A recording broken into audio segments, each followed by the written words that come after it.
ఇంకా ఆలస్యం ఎందుకు, మన ఇద్దరము దండలు మార్చుకుని వాంగిగా వివాహాన్ని చేసుకుందాం.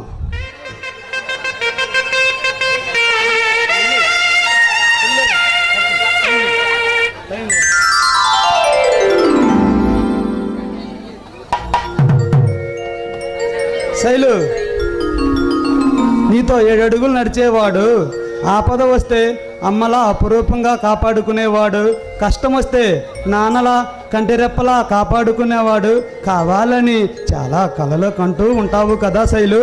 అలాంటివన్నీ నీకు అవసరం లేదా శైలు? విక్రమ్, పెళ్ళంటే చాలా కలలు కనేదాన్ని. మంగళ వాయిద్యాలతో మేళతాళాలతో అంగరంగ వైభవంగా పండితుల మధ్య 10 మంది చూస్తుండగా వాళ్ళ ఆశీర్వాదాలతో అంగరంగ వైభవంగా పెళ్లి చేసుకోవాలనుకున్నాను. కానీ ఇలా జరుగుతుందని కళ్ళు కూడా ఊహించలేదు.